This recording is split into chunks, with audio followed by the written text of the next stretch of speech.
부활하신 예수님이 베드로를 만나시기 위해 갈릴리로 가신 이야기를 지난주에 살펴보았습니다. 갈릴리로 가신 예수님이 호숫가에 고기 잡으러 나간 베드로라는 것을 아시고 친히 호숫가까지 찾아가셔서 베드로와 예수님의 만남이 시작되었습니다. 어쩌면 베드로와 예수님이 둘만이 독대하여 만나는 이 지상에서의 마지막 시간일 수 있을 것 같습니다. 그러면 예수님은 11 제자들에게 빨리 갈릴리로 가라고 제자들에게 다 말씀하셨으면서 마지막 베드로 한 사람을 불러내요. 오늘 이곳에서 왜 베드로를 만나셨을까? 갈릴리로 가라고 하신 이유와 베드로를 이 아침에 만나신 그 만남에는 분명한 이유가 있을 것입니다. 무슨 이유일까요? 왜 예수님이 베드로를 만나려고 하셨고 베드로에게 무슨 말씀을 하시려고 그 새벽에 그곳을 찾아오셨을까? 어렵지 않게 오늘 15, 16, 17절에는 베드로를 찾아와 만나신 이유를 3번이나 분명히 밝히고 있습니다. 내 양을 맡기기 위해서입니다. 내 양을 맡기기 위해서 예수님이 그렇게도 사랑하는 그 양들을 베드로에게 부탁하기 위해서 그 갈릴리까지 찾아오신 것입니다. 그래서 예수님이 오늘 본문에 베드로야 내 양을 먹여라, 베드로야 내 양을 쳐라, 베드로야 내 양을 먹여라 라고 목양 위임 명령을 내리시는데, 우리는 예수님이 이 말씀을 하시기 전에 아주 짧은 시간이지만 중요한 몇 가지를 점검하시고 난 뒤에 목양 명령 내 양을 맡기셨다는 사실에 주목을 해볼 필요가 있습니다. 마찬가지로 우리가 큰 일에서부터 작은 일까지 주님도 우리에게 맡기신 사명이 있는데 그 사명을 감당하기 위해서 그 사명 감당 전에 우리에게 해결되어야 할 몇 가지가 있는 것이고, 예수님은 동일하게 오늘 베드로에게 내 양을 먹이라고 말씀하시기 전에 베드로 속에 몇 가지를 확인 점검해 보시는 작업이 나옵니다. 일꾼으로 쓰임 받기 위해서 예수님이 점검하시고 싶으셨던 것이 무엇인지를 오늘 살펴보면서 동일하게 우리도 그 부분을 점검하기를 원하면서 이 말씀을 이어갈까 합니다. 베드로에게 양을 맡기기 전에 예수님이 베드로 안에 확인하고 싶으셨던 첫 번째는 베드로 속에 있는 상처를 점검해 보고 싶었습니다. 여러분, 이거 아십니까? 우리가 상처 없는 사람이 아무도 없지만 그 상처를 가지고서는 하나님 앞에 쓰임 받기가 힘들다는 겁니다. 상처는 있는데 상처를 가지고 주의 일을 하는 것이 아니라 그 상처는 반드시 회복되어지고 치료받고 난 뒤에 주님이 우리에게 명령을 주시고 사용하신다는 것 주목해 볼 필요 있습니다. 왜냐하면 그 상처가 해결되지 않고 내 안에 시퍼렇게 살아있으면 그 상처는 금방 가시가 납니다. 그 가시가 돋쳐서 그게 이내 내 인생을 찌르기 시작합니다. 그 상처가 나를 괴롭히는데 얼마나 괴롭히는지 몰라요. 그러다 보면 이 가시가 무성이 자라게 되어 담장을 넘어 이제는 나만 죽이는 게 아니라 내 주변에 있는 사람들을 죽여나가기 시작합니다. 그것이 어떤 현상으로 나타나냐면은 그 가시가 언어를 통해서 나타나서 한마디를 해도 너무 상대방을 아픈 말로 그냥 한마디에 원킬시키는 이러한 남에게까지 상처를 주는 표정에서부터 그 상처가 쏟아져 나와서 아주 표독스러운 얼굴로 사람들을 아주 무섭게 쳐다본다든지 행동 자체도 너무너무 거칠어서 옆에 있는 사람들이 도저히 옆에 범접할 수 없을 정도, 그런 사람들 여러분 주위에 이 말 듣다가 떠오른 사람이 있습니까? 그 안에 상처가 해결되지 않은 사람입니다. 그러한 상처를 품고 있는 사람이, 상처가 없는 사람은 없지만 상처를 해결하지 않고 품고 있는 사람은 자기도 죽지만 남도 죽이기 때문에 예수님은 사용하시기 전에, 양을 맡기기 전에 베드로 너도 죽고 양도 죽일까 봐 그 상처를 치료해 주시고 싶으셨던 것이지요. 그렇다면 예수님이 바라본 베드로 안의 상처는 어떤 것이었고, 다른 상처는 몰라도 그 상처는 내가 분명히 치료해 줘야 되겠다고 예수님이 작정하신 베드로 안의 상처는 어떤 것일까요? 베드로가 살면서 자기가 가지게 된 가장 큰 상처는 어떤 것일까? 어렵지 않게 짐작할 수 있습니다. 바로 불과 얼마 전 새벽이 밝아오던 그날 대제사장의 뜰에서 한 여자아이 앞에서 예수님을 모른다고 맹세까지 하면서 3번이나 부인했던 그 사건. 그것은 베드로에게 너무나도 큰 주님 앞에 죄송한 상처입니다. 그날 베드로 입에서 나는 예수님을 모른다라고 말했을 때에 그 말이 예수님의 마음에 와닿아 예수님 마음에 상처를 주기도 전에 그 옆에 숨어 있었던 다른 제자들의 마음에 상처로 와닿기도 전에 그 말이 내 입에서 나가서 제일 먼저 들은 사람이 난데 그 말에 가장 큰 상처를 입은 사람은 본인 자신입니다. 난 이것밖에 안 돼. 어이 머저리 같은 놈. 네가 그러고도 제자냐. 그날 상처는 가장 심하게 받은 사람 베드로 자신이었고, 더 가슴이 아픈 거는 누가 나에게 상처를 주었으면 핑계댈 사람이라도 있는데 가장 힘든 건 내가 나에게 상처를 주었을 때 누구에게 탓하지도 못해서 내 존재가 무너져 버리는 겁니다. 남들이 나에게 말로 상처 줘보세요. 그것도 아프지만 별로 그렇게 깊은 상처가 되지 않는 것은 털어버릴 수가 있어요. 어떻게? 날 몰라서 저래. 내 사정도 모르면서 저런 소리 해. 아무것도 모르면서 저런 소리 하네 하고 적어도 나를 보호할 수 있는데, 징그러울 정도로 내가 나를 잘 아는 내가 나에게 상처를 줬을 때는 몰라서 그런 게 아니기 때문에, 이게 정말 바람에 있는 내 모습이기 때문에 내가 나에게 준 상처는 정말 아픈 겁니다. 자기가 자기에게 베드로는 그날 새벽에 실망한 거죠. 그렇기 때문에 자기가 자기를 보호해 줄 마음도 없고 보호할 수도 없어요. 그날 예수님을 모른다. 나는 예수님을 모른다니까. 허허이 모른데도 그러네. 라는 말이 끝나기가 무섭게 기다리고 있던 그 닭들이 회를 치면서 꼬끼어 하면서 새벽을 밝히는데, 그 꼬끼어 거리는 닭울음 소리가 칼이 되어 날아와 비수처럼 꽂힙니다. 그 닭울음 소리가 평상시에는 자기 귀에 꼬끼어로 들렸는데 예수님을 모른다고 부인했던 그날 들리는 꼬끼어 소리는 자기 귀에 이렇게 들립니다. 넌 안 돼. 넌 안 돼. 그러니까 넌 안 돼. 이렇게 꼬끼어 소리가 어쩜 그렇게 나를 조롱하는 소리로 들리는지. 그러면 네가 몰라라 해야 되는데 그 소리가 들리는 족족 내 마음에서 이런 반응을 합니다. 그래 맞아. 그래 맞아. 그게 나야. 그래 맞아.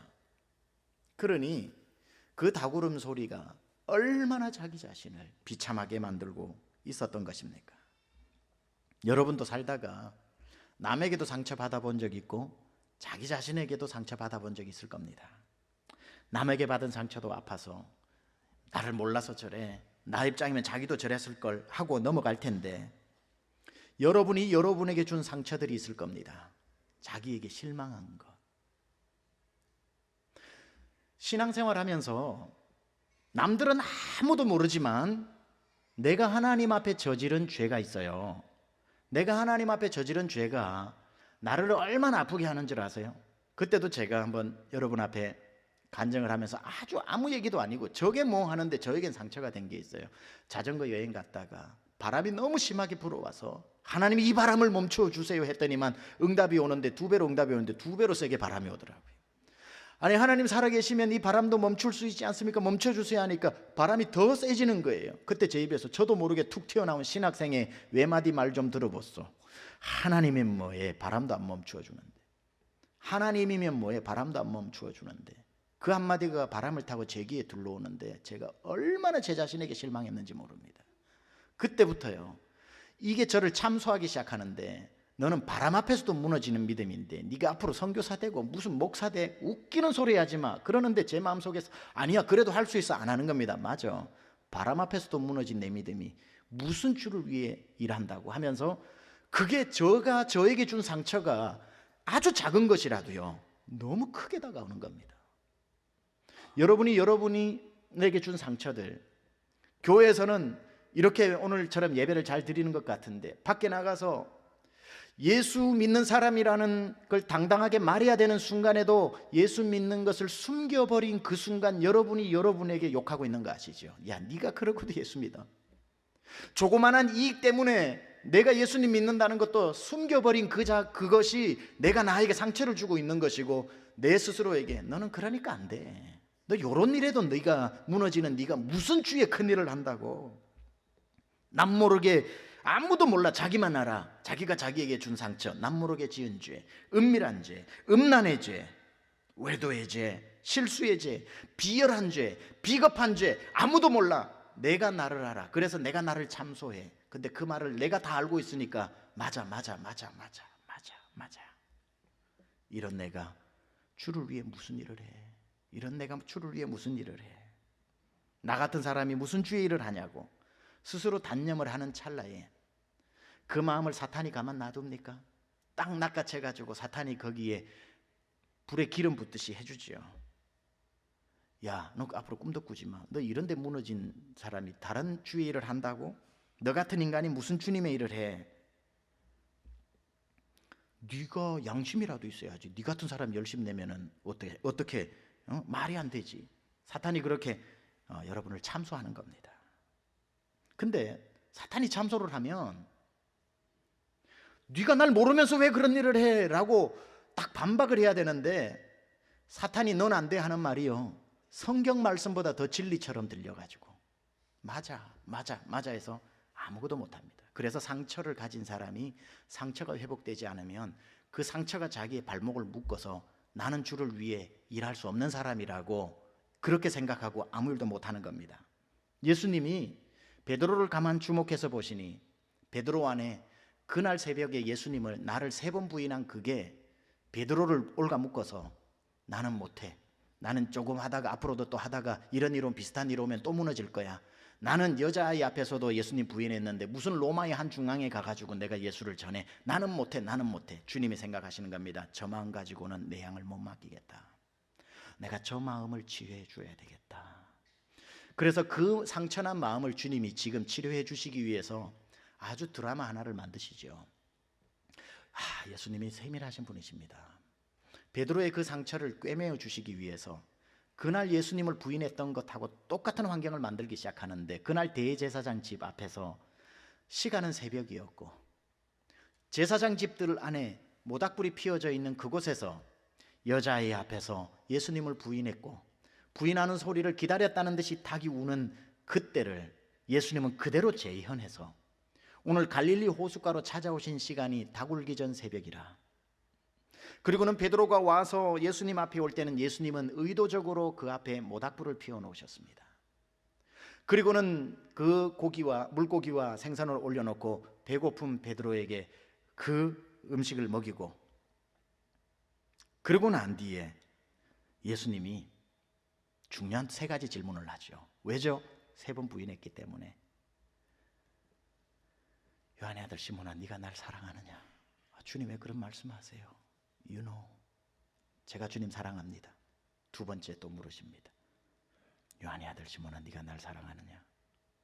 주님, 제가 주님 사랑합니다. 내 양을 치라. 요한의 아들 시몬아, 네가 날 사랑하느냐?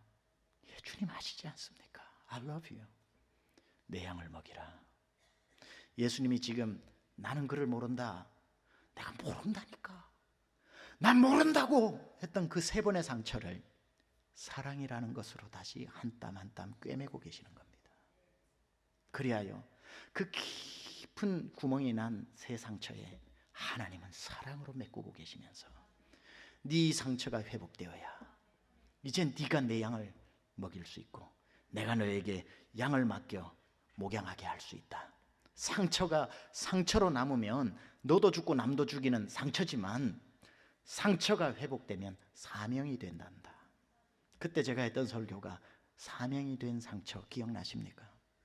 예수님은 베드로의 상처를 그냥 놔뒀다가 죽을 때까지 그 상처 때문에 자기 사랑하는 베드로도 죽고 그 주변의 사람도 죽도록 내버려 두지 않고 그를 찾아와 똑같은 새벽에 그날을 기억나게 하는 똑같은 모닥불에 지금 갈릴리 주변에서 다구름 소리가 들리는 어쩜 그렇게 똑같은 환경에서 네가 날 사랑하느냐, 네가 날 사랑하느냐, 네가 날 사랑하느냐 하면서 사랑으로 꿰매어주고 계신 예수님. 오늘 이 꿰매어주는 주님의 세심한 터치가 상처난 여러분의 심령에도 그대로 일어나기를 축원합니다. 꿰매어줘야 합니다. 여러분의 상처를 두지 말고 주님 앞에 내어놓고 주님 꿰매달라고 하십시오. 상처는 두면 상처지만 꿰매어지는 순간 그건 사명이 되어서 그런 경험 없는 사람, 그런 상처 없는 사람보다 회복된 상처를 가진 사람은 훨씬 깊은 수준에서 사람을 목양할 수 있습니다. 베드로는 그것이 상처로 남지 않고 사명이 됐기 때문에 이제는 자기처럼 연약한 앞에서 예수님을 부인하는 사람 마음도 이해하게 되었고 어떤 양을 맡겨줘도 그 양을 이해하는 사람이 되었다는 겁니다. 오늘 여러분의 어떤 외부적인 상처, 내부적인 상처를 다 포함하여 주님 앞에 드려 상처가 사명으로 거듭날 수 있기를 축원합니다. 예수님이 이 베드로에게 양을 맡기시기 위해서 두 번째 점검하시고 싶으셨던 것이 무엇이냐면 바로 첫 마음이었습니다. 첫 마음. 이것에 대해서는 지난주 설교 갈릴리로 가라고 하는 설교에서 많은 시간 할애해서 우리의 첫 마음을 회복하자, 고향 앞에 우리를 세우자 라는 첫 주님을 만나던 그 자리로 가자고 말씀을 드렸습니다. 그때 갈릴리로 가라라고 말씀하신 예수님의 말씀이 11 제자를 향한 집단적 선포였다면 오늘 다시 베드로와 독대하여 예수님은 다시 한번 그 첫 마음을 베드로 속에서 확인시켜 보는 작업을 우리는 발견할 수 있습니다. 베드로의 첫 마음을 예수님이 오늘 어떤 식으로 확인하는지 한번 봅시다. 성경을 여러분들이 주의 깊게 읽어보면 마태마가 누가 요한복음 사복음서가 굉장히 재미있게 구성되어 있는 것을 알게 될 겁니다. 베드로의 이름에 변천사가 있다는 것 아십니까? 그걸 보면 베드로를 한눈에 읽을 수 있습니다. 처음에 예수님이 그물을 깁고 그물을 던지고 있던 베드로를 처음 찾아오셨을 때 그때 베드로의 이름은 시몬이었습니다. 시몬, 아버지가 붙여준 이름, 아무 그 외 이름이 없는 시몬이었습니다. 그 시몬을 부르시고 난 뒤에 나를 따라오너라, 내가 너를 사람을 낚는 어부가 되게 하리라 하고 예수님이 제자가 되고 얼마 지나지 않아 예수님이 시몬에게 별명 겸 이름을 하나 붙여주죠. 뭡니까? 베드로입니다. 그때부터 그의 이름은 시몬 베드로가 되었습니다. 성경을 집에 가서 찾아보세요. 시몬으로 시작했던 그의 이름이 조금 지나면 시몬 베드로가 됩니다. 그때부터 사람들은 시몬 베드로를 두 이름으로 부르기로, 세 이름으로 부릅니다. 옛날에 알았던 사람은 여전히 시몬이라고 불렀고 최근에 베드로를 알았던 사람은 베드로라고 불렀고 어떤 사람은 두 개를 합쳐서 시몬 베드로라고 부르기 시작했습니다. 시몬은 옛날 이름이고 베드로는 주님이 준 영광스러운 훈장 같은 이름이었습니다. 시몬 베드로, 옛날 이름과 새로운 훈장 같은 이름을 같이 가지고 있었던 베드로. 사람들은 뭐 옛날을 기억하면 옛날 이름을 불렀고 요즘을 하면 요즘 이름을 불렀지만 시몬 베드로라고 하는 이름이 가장 부담스러웠을 사람은 베드로 자신이지요. 나는 시몬인데 아무 공로 없는 나에게 예수님이 반석이라고 하는 명예 훈장 같은 베드로라는 이름을 붙여주니 누구에게 자기 이름 소개하기가 너무 어색해 스스로. 그래서 사람들이 물어봅니다. 당신 이름 뭐죠? 그러면 이렇게 얘기했습니다. 초반에는 시몬 베드로입니다. 이랬어요. 예? 시몬 베드로입니다. 이랬어요. 아니, 뭐라고? 시몬 베드로입니다. 이렇게 얘기를 했어요. 자기는 시몬이라 이거예요. I'm nothing. 그렇게 시몬에서 시몬 베드로인데 시몬 베드로, 액센트가 시몬에 있던 이 베드로가 1년 지나고 2년 지나다 보니까 예수님 따라다니다 보니 수제자가 돼버렸네. 배고픈 5,000명이 있는데 예수님이 자기가 안 주시고 야 떡 좀 갖다 줘라 하니까 떡떡 떼가지고 5,000명 먹이니까 자기가 주는 것 같네. 물리를 예수님이 있으니까 한번 걸어볼까 하니까 걸어지네. 예수님이 이 세상에서 처음으로 하나님으로 변화되신 변화산 마태복음 17장에 올라가는데 베드로를 데리고 올라가서 예수님이 하나님이라는 것도 보여주네. 이거 뭐 완전히 자기가 뭐가 돼버린 겁니다. 그러니까 누가 물어보면 액센트가 바뀌었어요. 이제 당신의 이름이 뭡니까? 그러면 제 이름요? 시몬 베드로입니다. 예? 시몬 베드로입니다. 뭐라고요? 시몬 베드로입니다. 그래요. 시몬자는 거의 들리지를 않아. 이제는 이 이름이 슬슬 부끄러워지기 시작했어. 그래서 안 할 수는 없고, 이름이 뭡니까? 시몬 베드로입니다. 이게 마테마가 누가 요한복음 후반부로 갈수록 이 베드로의 모습입니다. 기고 만장해지면서. 나중에 여러분 집에 가서 찾아보세요. 어느 순간인가 시몬자가 날아가 버립니다. 성경에 베드로가 나옵니다. 이제 누가 물어보면 시몬자 쓰는 게 싫어. 누가 물어보면 I am Peter. Don't you know it? I am Peter. 나는 베드로입니다. 베드로입니다. 야, 이제는 옛날 이름 싹 떼버리고 베드로라고만 하던 기고만장한 그때의 베드로가 얼마나 교만해졌느냐면은 예수님 앞에 묻지도 않았는데 이렇게 대답합니다. 예수님 잘 보세요. 딱 줄을 버릴지라도 I am not. 나는 버리지 않습니다. Because I am Peter. 나는 베드로기 때문에. 성경의 말씀을 알아야 되는 건데 선줄로 생각하는 자는 넘어질까 조심하고 교만은 패망의 선봉이요 넘어짐의 앞잡이라는 것을 알아야 되는데 I am Peter. 다 버릴지라도 나는 버리지 않습니다 하는 그날 새벽에 한 여자아이 앞에서 나는 모른다 니는 안 하고 예수를 부인해 버리더라는 거예요. 베드로였던 그날. 이게 웬일입니까? 자기가 놀란 거죠. 내가 베드로인데 왜 이러지? 이게 복음서에 보면 희한한 베드로의 이름이 나오는 거예요. 시몬 베드로, 시몬 베드로, 그리고 베드로 이렇게 되는 거예요. 그때부터 사람들은 그 영광스러운 이름을 조롱하기 시작했고 자기도 누구에게 당신 이름 뭡니까 하면 얼마 전까지 베드로 했는데 베드로라고 말하기가 너무 부끄럽고 사람들은 웅성웅성거리면 어머 이름이 반석이 뭐야, 베드로가 뭐야, 지하가림도 못하면서 이름은 하여튼 불릴 자격 남도 없다고 말해주고 나도 없다고 생각하는 그 낙심된 마음에 아이고 나 같은 사람이 무슨 주의 일을 해 하고 호수로 배 띄웠던 그 시간에 베드로가 배를 띄웠다는 건요 예수님을 버렸다는 뜻입니다. 나는 자격 없어서 그분의 제자라고 생각할 수도 없고 나는 옛사람으로 돌아간다는 뜻인데 베드로는 예수님을 버렸는데 놀라운 사실은 예수님은 그 순간에도 버리지 않고 갈릴리 호수까지 추적해 오셨다는 거예요. 예수님이 제자를 버릴 리가 있겠습니까?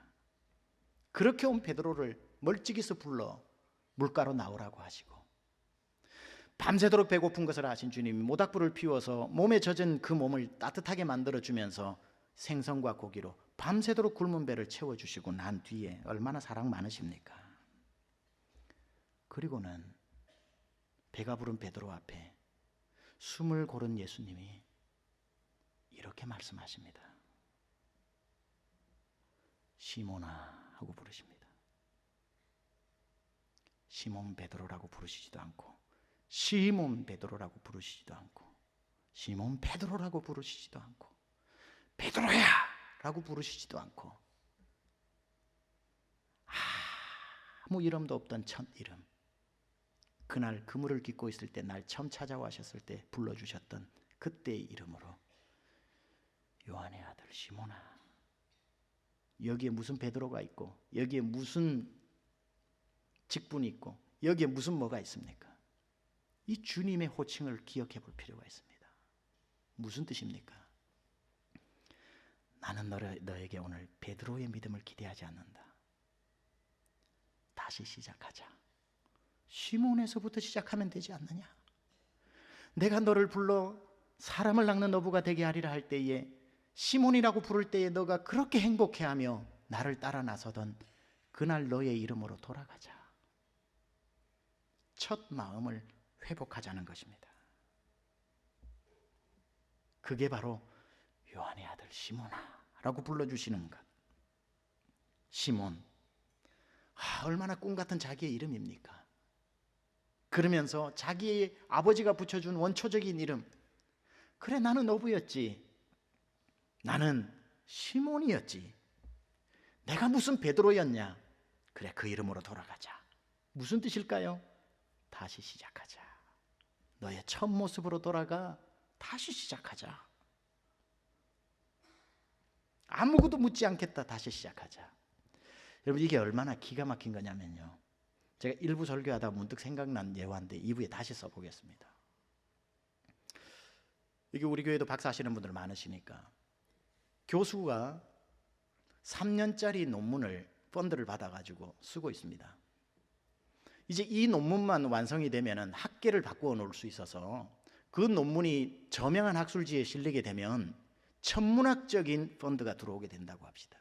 그 조교로 3년을 섬겼던 옆에 조교가 모든 리서치를 하고 페이퍼를 같이 쓰고 해가지고 이제 내일이면은 이 이메일에 담아가지고 이제 학술지로 보내면 되는데, 마지막 날 밤에 이 조교가 잘못해가지고 버튼을 눌러가지고 딜리트를 눌러가지고 싹 사라져 버렸어.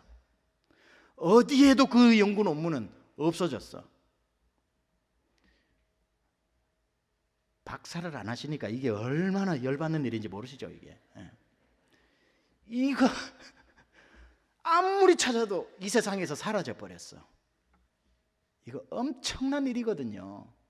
조교는 맞아 죽어야 되는 거거든요. 근데 그 교수가 새 창 열기를 하면서 뉴 노트 눌러가지고 다시 하자. 이런 교수는 세상에 없을 겁니다만은 다시 하자 하니까 조교가 옆에서 들어가는 말 인트로덕션 해서 시작하는 거라. 예수님이 오늘 그 어떤 것도 베드로에게 묻지 않으시고 시몬으로 돌아가자. 여러분, 주님의 일을 할 때 가장 필요한 여러분의 직책은 시몬 베드로가 아니라 여러분의 원래 이름, 그 순수한 마음으로 돌아가야 다시 쓰임 받을 수 있다는 겁니다. 작년에 아내가 아파서 수술을 하고 회복이 더디되고 다시 수술한 부위가 덧나가지고 고생을 좀 많이 하는 중에 꽤나 열심히 기도를 합니다. 집에서도 교회에서도. 그렇게 기도를 하고 있는 아내에게 기도 중에 하나님이 갑자기 말씀을 하십니다. 제가 옆에서 증언자니까. 하나님이 갑자기 말씀을 하시는데 아내에게 뭐라고 말씀을 하시냐면 이수복으로 일어나라 그러시더래요.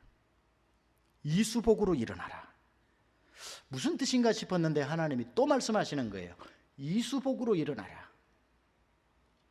그때 가만 생각해 보니 최병락과 결혼해가지고 20년 동안 최수복으로 살아왔잖아요. 지금 3주 전에가 20주년이었거든요.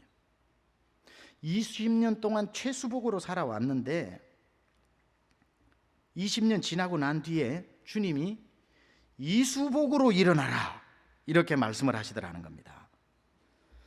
그래서 저한테 그 간증을 하는데 불안하더라고요. 이게 무슨 뜻인지, 이게 이제 최수복을 버리고 이수복이 되라는 게 무슨 뜻인지를 모르겠어요. 저희 아내의 원래 이름은 이수복이죠. 최수복이 아니고 부모님이 주신 이름입니다. 원래는 이수정이었는데 태어나서 이름이 친척 중에 이수정이랑 똑같은 이름이 있는데 어릴 적 요절을 했다고 그래가지고 이수복으로 이름이 태어나서 얼마 안 돼서 바뀐 겁니다. 얼마나 다행입니까? 이수복 이름이 얼마나 세련된데. 저희 아내는 저와 가정이 다르죠. 믿음의 집안에서 태어났고 기도 많이 하시는 권사님이라 초등학교 때부터 엄마 손을 잡고 하늘산 기도원 가서 기도를 배웠죠. 그러나 모태신앙 집에서 태어났다고 해서 신앙을 가지고 태어난 건 아니기 때문에 서로 간증을 들어보면 저랑 라이프 스펙트럼이 비슷해요. 정말 중학교 2학년 때 예수님을 만나게 되고 그때 서원을 하면서 신학교 가겠다고 했고 여러 가지 흡사해요. 부르심이. 그때 주님의 음성을 제 아내가 처음 듣게 되는데, 여러분 주님이 처음 말씀하실 때는요 19은 하나님의 고정 멘트로 접근하십니다. 사랑하는 딸아 내가 너를 사랑한다 이렇게 말씀하시는데 제가 그레파인에 목회할 때도 주님이 그레파인 아파트에서 한번 사랑하는 아들아 라고 말씀해 주셨는데, 제가 그 아파트를 밤새도록 구르면서 이 사랑 어떡하나 이 사랑 어떡하나 제가 막 오열하면서 은혜 받았던 하나님의 사랑의 멘트가, 하나님의 정해진 9 out of 10 사랑한다고 했는데 저희 아내에게는 그 말씀을 안 하시고 첫 들려주신 음성이 딸아 내가 너를 열방 가운데 사용하리라 이렇게 말씀하셨대요.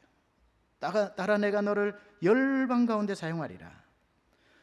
열방 가운데 사용하리라고 불렀을 때 그때 이름은 최수복이 아니라 이수복이었던 거지요. 하나님은 최수복으로 부르신 게 아니라 이수복으로 부르신 거였고요. 그렇다고 해서 저희 아내가 20년 동안 목사 사모로 산 것이 잘못되었다거나 사모의 직분이 잘못되었다는 뜻 절대 아니고, 그런 뜻 전혀 없지만 작년에 불현듯 주님이 이수복으로 일어나라 말씀을 듣고 그걸 묻고 또 물으면서 기도를 한 겁니다. 근데 최수복으로 사는 것도 너무 귀한 일이지만 이수복이라는 이름이 들리니까 중학교 2학년 때 불러주시던 주님의 소명이 다시 기억나고, 딸아 내가 너를 열방 가운데 사용하리라는 그 부르심 때문에 가슴이 뜨거워지고 소명감이 회복되고 그 부르심을 다시 묵상하게 되고, 내가 누구의 아내로 사는 것도 너무 귀한 일이고 수천 성도의 영적 어미로 사는 것도 너무 귀한 일이지만 먼저 또 한 번 기억해 볼 것은 하나님이 나를 이수복으로 부르셨다는 것. 그 원초적인 부르심, 나를 그때의 이름으로 불러주신 주님, 거기에서 소망이 막 싹트기 시작하면서 그렇게 해서 시작된 사역이 수요 여성 예배입니다. 수요 여성 예배. 많은 사역을 하지만 어쩌면 수요 여성 예배만큼은 최병락 목사의 사모가 시작한 게 아니라 신학교 졸업한 이수복 사역자가 시작한 첫 번째 사역이라고 저는 생각을 하는 겁니다. 그렇게 시작한 사역에 얼마나 감동이 있는지, 얼마나 눈물이 있는지, 여성들의 그 회복이 있는지, 제가 설교하러 왔다가 한 번도 참석한 여성들이 눈물 흘리지 않고 돌아가는 것을 보지 못했고, 그 기도는 또 얼마나 맹렬하고 뜨거운지, 그런 은혜가 이수복의 부르심 가운데 있더라는 겁니다. 남의 간증 제가 다 해버리면 다음에 자기 할 게 없으니까 여기서 멈추겠습니다만은, 한 번쯤 생각해 볼 필요 있습니다. 베드로라고 부르지 않고 시몬이라고 불러주셨던, 양을 맡기기 위해 다시 불러준 그의 원초적 이름처럼 오늘 여러분 모든 직분의 이름을 떼버리고 여러분의 이름으로 돌아가야 할지도 모릅니다. 그래야 순수한 믿음, 예수님을 믿던 첫 마음이 첫사랑처럼 새록새록 뭉글뭉글 올라올 것입니다. 교회 좀 다니다 보면 금세 따라붙는 직책들이 있습니다. 누구 집사님, 아무개 집사님. 처음에는 내가 무슨 집사야, 아직 뭐 내가 그래서 누가 물어보면은 교회 직분이 뭐예요? 아유 최병락 집사예요. 예? 최병락 집사예요. 좀 있다가는 이제는 누가 집사라고 안 부르고 야 최병락 그럼 기분이 나빠.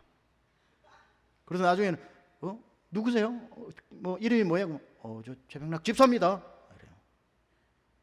그러다 나중에 열심히 하시면 또 정교인 투표를 통해 안수 집사님이 되죠. 아유 내가 무슨 안수, 내가 무슨 안수래. 누가 물어보고 교회 직책이 뭐예요? 아유 그냥 제 이름 석자만 얘기를 해요. 그러다가 나중에 누구 안수 집사입니다 했다가 누가 실수로 안수자 빼버리면 안수자를 내가 어떻게 봤는데 안수자를 빼고 내가 서리 집사랑 같이 불러. 우리 모두는 최병락에서부터 여러분 모두까지 베드로 이름의 시스템을 따라가고 있다는 거 아십니까? 오늘 다 거두어내야 됩니다. 교회 30년째 권사님으로 살아도 누가 권사님이라는 이름 안 붙여줘도 It's okay. That is not my original name. 나는 부름 받을 때부터 권사가 아니었다는 것. 1부 때 이 설교를 하고 2부에 이제 이번 오는 주 중에 제가 시애틀에 있는 그 목회자 전국 컨퍼런스에 강의를 가서 화요일 한 번, 수요일 2번 강의를 해야 되는데 우리 교회의 사역을 소개해달라고 그래서 난민 사역하고 프리스쿨 세미양교회 개척 사역들을 좀 영상을 땄습니다. 난민 목사님들이 이렇게 1분씩 인터뷰를 네 난민교회가 하는데 거기에 자막을 처리를 했어요. 근데 이제 우리 영상팀에서 자막을 했는데 저 이란 목사님이 내가 처음에 패스터 초이를 만났을 때에 나에게 기도를 해줬는데 내 가슴이 뜨거워졌고 막 이런 구절이 있어요. 근데 자막팀이 거기에 어떻게 이렇게 썼냐면은 내가 최병락을 만났는데 이렇게 써놨더라고요. 기분이 확 나빠지더라고요. 아니 영상팀은 번역을 어떻게 했길래 여기 내가 최병락을 만났는데 막 이렇게 썼냐 해서 영상팀에게 이를 보내면서 목사자가 빠졌는데 넣어야 되는 거 아닙니까? 이렇게 보내는데 이 설교가 생각나는 거예요. 1부 때 설교한 게. 어이구 인간아 네가 그렇지 해서 2번째 카톡을 다시 보내면서 오늘 설교가 생각나네요. 흐흐 빼세요. 그렇게 했어요. 그래서 어떻게 프라닥이 다시 나올지는 모르겠는데 저부터 그래요. 누가 지나가는데 최병락 하면 기분 나빠요. 언제부터 최병락 목사였다고 목사자 빠졌다고 화를 내는지. 처음에 목사 됐을 때는 목사님 하면 저 아닌 줄 알고 갚버리기도 했는데 하도 그 이름이 어색해서. 주일학교 교사는 교사라는 이름 없어도 이름 석자 가지고 처음 교실 들어가던 그 마음 회복해야 할 것이요, 성도는 집사님, 권사님, 장로님, 안수집사님 아니라도 세미양교회 처음 오던 그 첫날의 마음을 회복해야 할 것이며, 목사는 안수받던 그날 아무 목사자 없어도 괜찮았던 그 이름으로 회복될 때 하나님은 우리를 사용하신다는 사실입니다. 그걸 점검하고 싶었던 거죠. 마지막 3번째로 예수님이 베드로에게 양을 맡기시기 전에 점검해보고 싶었던 것이 마지막 한 가지가 있었던 것 같습니다. 뭔 줄 아세요? 첫사랑입니다. 첫사랑. 잘 한번 들어보세요. 이 말이 맞는 말일 겁니다. 우리는 지금까지 신앙생활에서 오늘에 이르기까지 하나님이 우리를 얼마나 사랑하시는지에 대해서 참 많이 배우고 참 많이 듣고 참 많이 감격하고 참 많이 울고, 왜 날 사랑하나, 왜 날 사랑하나. 하나님이 우리를 얼마나 사랑하시는지에 대해서 우리는 정말 많이 듣고 감동했습니다. 하나님 크신 사랑은 측량다 못하네.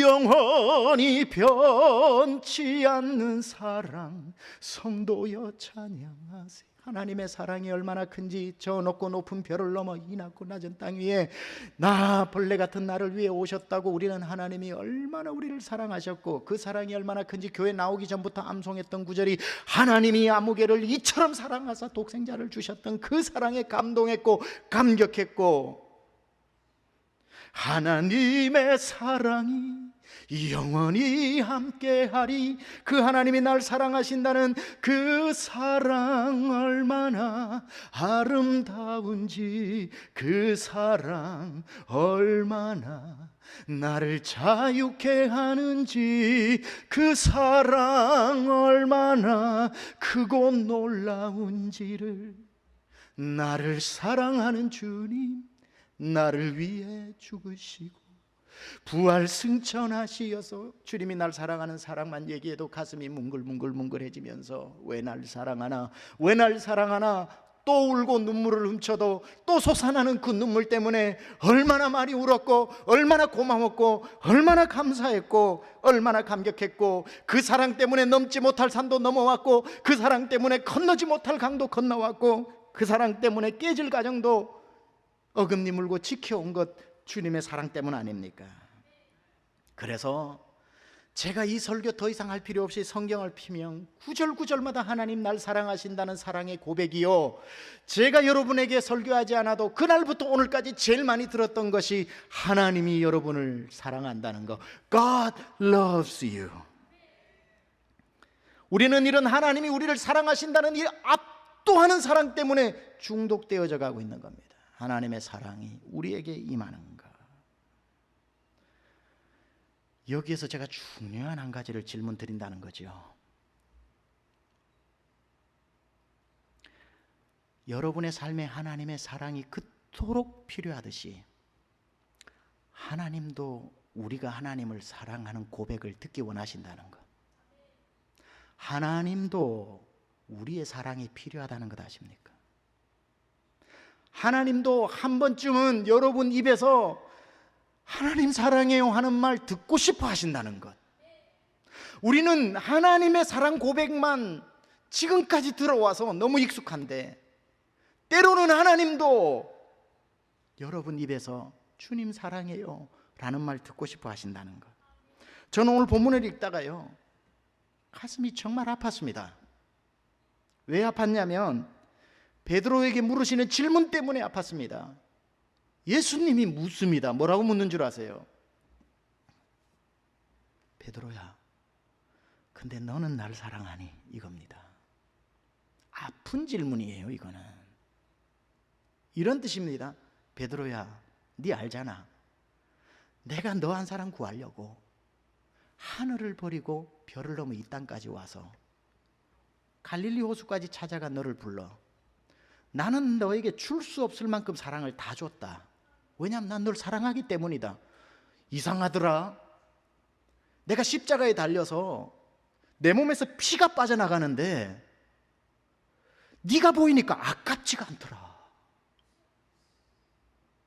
이 피가 흐르면 네가 산다는 생각하니까 내 몸에서 피가 막 빠져나가는데 안 아깝더라. 나는 네가 그렇게 사랑스럽다. 그러면서 예수님이 입을 탈싹탈싹 물을까 말까 하시다가 마지막 만남일 것 같아서 물으신 질문이, 근데 베드로야, 나는 막 피가 빠져나가는데도 네 산다는 것 때문에 안 아깝던데. Do you love me? 너는 날 사랑하니? 너는 날 사랑하니? 이 말이요, 어떻게 예수님이 물으실 수 있는 질문입니까? 얼마나 저와 여러분의 사랑 고백이 인색하기 짝이 없었으면 예수님이 묻고야 말아야 하는 것입니까? 너는 나를 사랑하니? 정호승 시인의 시처럼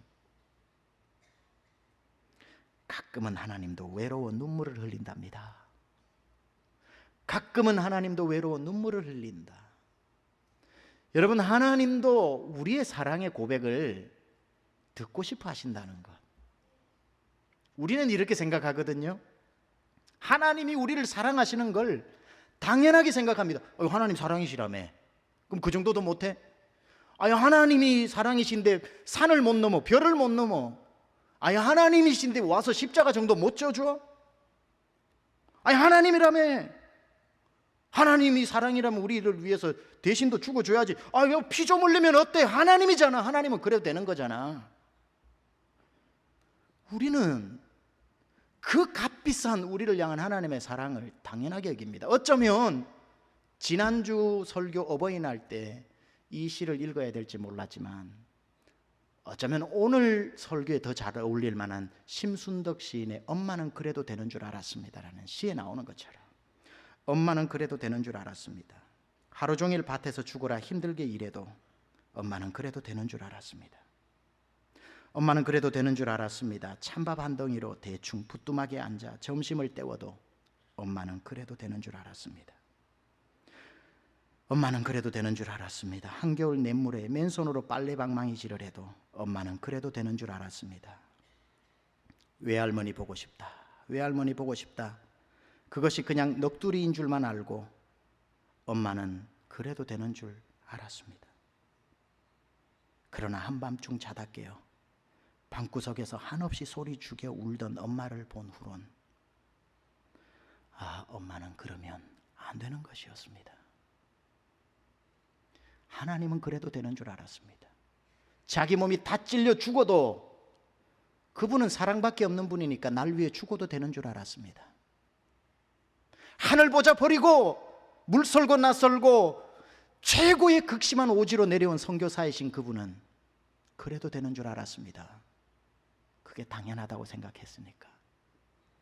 그런데 오늘 베드로 앞에 묻는 예수님의 질문을 듣고 보니 예수님도 그래서는 안 되는 것이었습니다. 예수님도 우리의 사랑의 고백에 목말라 베드로야 네가 날 사랑하느냐고 묻는 이 질문이 오늘 여러분 앞에 유난히도 인색한 우리의 사랑 고백 앞에 주님이 다시 한번 묻고 난 뒤에 주님 제가 주님을 사랑합니다는 그 말 한마디를 듣고 나면 안심이 된 듯 가슴을 쓸어내리고 내 양을 먹이라고 맡겨주시는 것 아니겠습니까? 오늘 여러분 앞에 주님이 나타나 Do you love me? 날 사랑하느냐고 묻는다면 호흡 한번 가다듬고 내 구주 예수를 더욱 사랑 엎드려 비는 말 들으소서. 예수님의 입에 입가에 미소가 번지면서 Do you love me? 두 번째 물으시면 다시 한번 호흡을 가다듬고 사랑합니다 나의 예수님 사랑합니다 아주 많이요 사랑합니다 나의 예수님 사랑합니다 그것뿐이에요.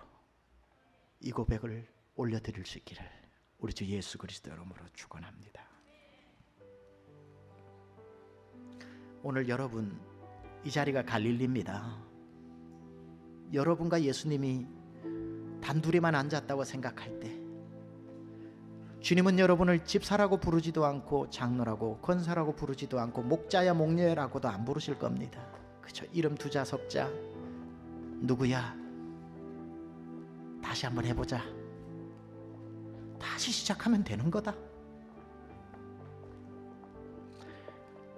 누구야? 내가 십자가에 달려서 내 몸에서 피가 막 쏟아지더라. 이게 웬일인가 싶었는데 문득 네 얼굴이 보이는데 그 피가 안 아깝더라.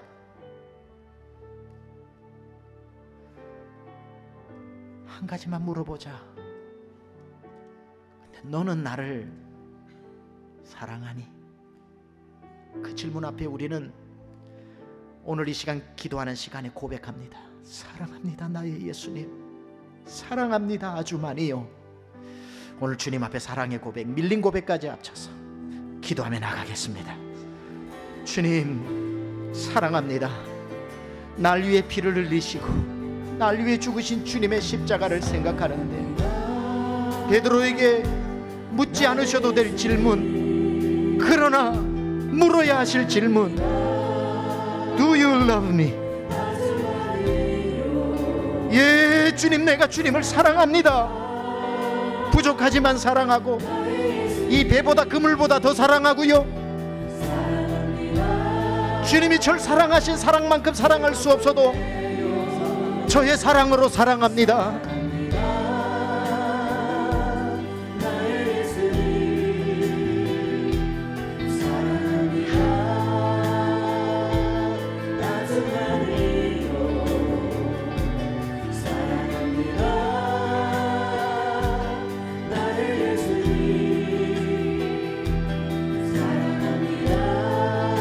우리 다 함께 일어나서 사랑합니다 나의 예수님 찬양합니다. 사랑합니다 나의 예수님 사랑합니다 아주 많이요 사랑합니다 나의 예수님 사랑합니다 그것뿐이에요. 사랑한다 하더라 내가 너를 잘 아노 사랑 사랑한다 내 딸아, 사랑한다 내 딸아, 내게 축복도 사랑한다 아들아, 사랑한다 아들아, 내가 너를 잘 아노라, 사랑한다 내 딸아, 내게 축복도 하노라. 갈릴리 호숫가에서 베드로 앞에서 시몬아, 시몬아, 시몬아, 너 나 사랑하느냐? 그 질문이 왜 이토록 아프게 오늘 이 시간에 이 본당에 모인 사람들의 가슴을 울리는지요. 주님이 오늘 묻습니다. 누구야? 날 사랑하느냐? 그 고백 앞에 우리의 최선의 사랑으로 고백하며 주님께 사랑을 고백할 때, 됐다, 내 아이들을 가르치고 목원을 목양하고 양을 먹이며 나의 일꾼이 되라 보내시는 주님, 그 마음으로 가지고 이전을 나가기 원합니다. 함께하여 주옵소서. 이제는 우리 주 예수 그리스도의 은혜와 하나님 아버지의 놀라우신 사랑하심과 성령님의 감화감동 내주교통 역사하심이 주를 사랑하는 마음, 금보다 귀한 이 마음으로 살기로 결단하고 다짐하고 은혜 받고 돌아가는 사랑하는 심령들 머리머리 위에 지금부터 영원토록 함께하옵시기를 간절히 축원하옵나이다.